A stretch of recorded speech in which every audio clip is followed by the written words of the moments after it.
Бәріне сәлем достар, бүгінгі менің видеомда мен сіздерге қарандаштың көмегімен қалай жақсы өте жаңа сондай макияжды жасауды үйретемін, яғни көз макияжын жасауды үйретемін. Сондықтан менімен бірге болыңыздар, өте қызықты болады деп үміттенемін. Ал енді ең алдымен бұл макияжды жасау үшін сіздерге қарандаш керек. Мен өзімнің міне On Color қоңыр карандашымды аламын, және мен бүгін мына көзімде жасауды жасаймын, яғни себебі мына көзім менде біраз қабағы бар, және более сондай европейский көз, мына жерде более азиатский көз. Сондықтан мен осы көзге жасаймын бүгін, себебі біздің көп қыздардың көздері осындай формаға ұқсас. Ал енді ең алдымен біз не істейміз? Ең алдымен бұл техникада біз көзіміздің ең астыңғы нүктесін тауып аламыз. Сосын тура қарап тұрып үстіңгі нүктесін табамыз.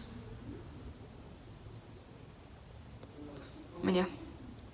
Екі нүктені таптық. Қызық қадам, ол біз астыңғы нүктеден бастап, сондай өте түзу диагональға ұқсас сызықты жүргізіп шығамыз.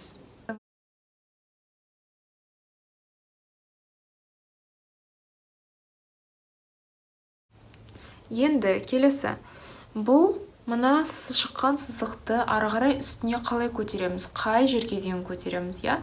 Ол сызықты мына көзіміздің жоғарғы нүктесінен бастап тура жүргіземіз. Осы жерде біздің екі сызық қиылысу керек.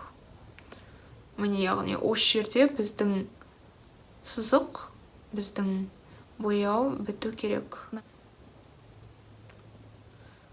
Енді көзімізді бұлай астына қараған кезде лезде көрініп тұрады, қай жер екен.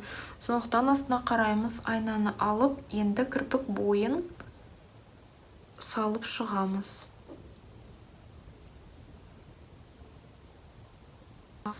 Қолымызды алып, жайғанақ қарандаш болғандықтан осы сызықтарымыздың, яғни межелерін жұмсартып шығамыз.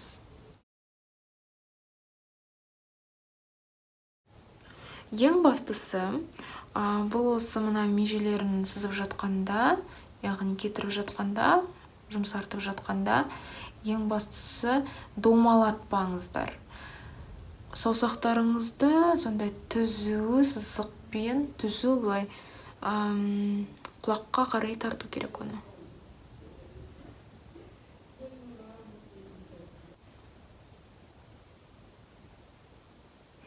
Мына On Color карандашы өте жақсы жұмсартылады, тушевать етіледі, яғни растушевка деген қалай қазақша екенін, қалай қазақша айтылатынын білмеймін. Ұмытып қалдым. Мінеки. Осындай болып шығу керек. Енді біз салдық. Яғни межелері жоқ. Енді қайтадан жаңағы түстерді біраз қарайтып, қанықтылығын қосамыз.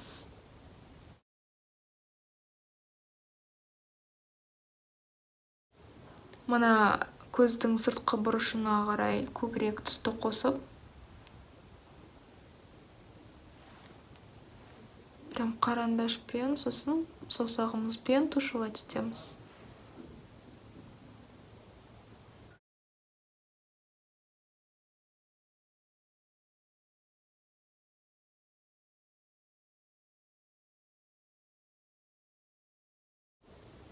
Ары қарай бізде мына нависшее века дейді.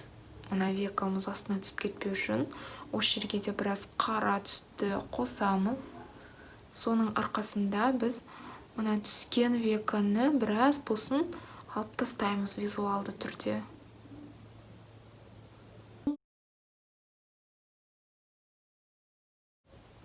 Бірақ ең бастысы мына үстіне қоспаңыздар.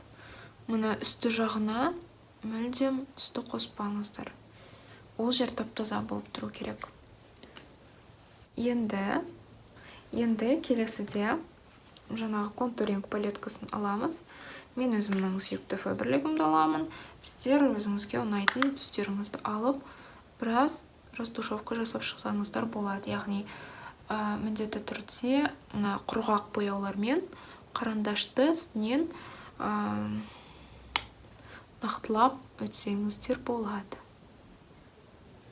Бірақ ең бастысы домалақ іс-әрекеттер жасамаңыздар. Әрдайым тура.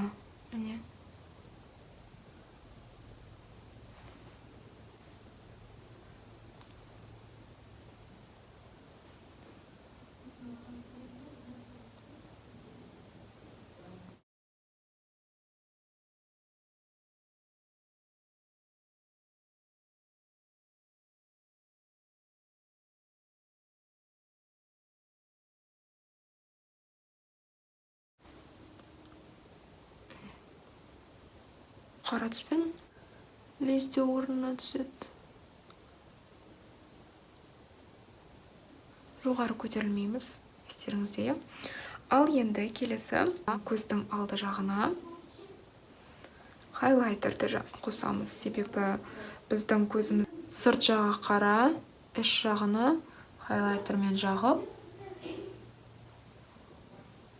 жарық түстерді жағу керек бізге.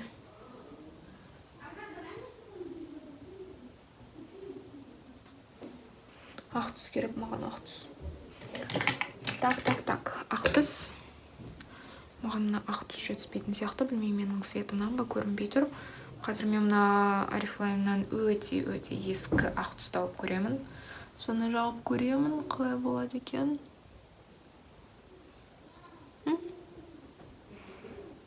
Бұл бояуларға 10 жыл өтсе де әлі мықты. Межелерін бұрыстап жіберем. Және ортасына тағы да бір түсті қосып жіберуге болады. Менің ойымша ортасына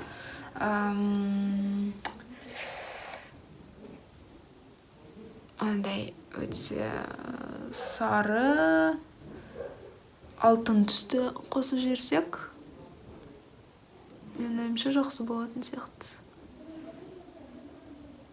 Нет, алтын түс емес. Алтын түспен сонда бір қызық металды түсті қосамыз. Қолымызбен жағып шығамыз. Және болды. Мінекей. Сосын көздің ішін бояймыз. Көздің ішін бояған кезде ортасын боямаймын. Тек қана мына жерін, сосын мына жерін.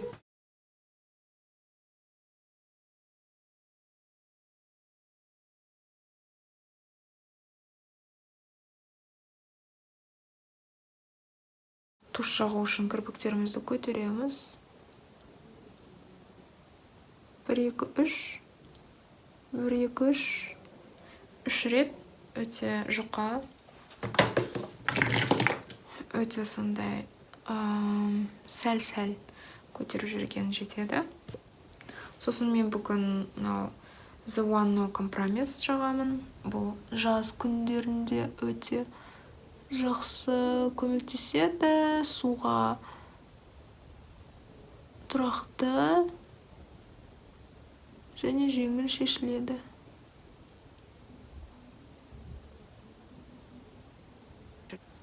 Так. Бұның үстінен бұл қазір біраз кебеді. Көмектесіп жүреміз. Сосын мен бұған Giordani Gold All-in-One тушын жағып жүремін. Себебі бұл жерде кисточкасы жақсы маған ұнайды. Кисточкасы прям бәрін жасайды. Сосын тағы да бір лайфхак.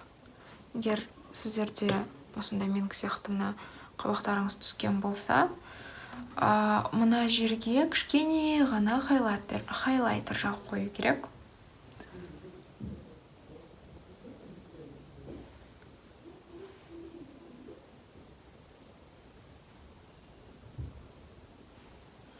Кішкене ғана хайлайтер жақса бітті.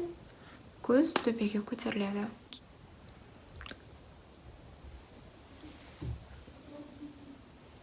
Мінеке достар, осымен бітті. Осындай көз макияжының үлгісін жасадық бүгін. Бұл деген мысалға өте домалақ көздерге жақсы жарасады. Және сопақ көзге де жақсы жарасады. Бірақ әрбір көзде әрқалай. Мысалға менің көзімде бұлай тұрса, басқа қыздарда басқалай тұруы мүмкін.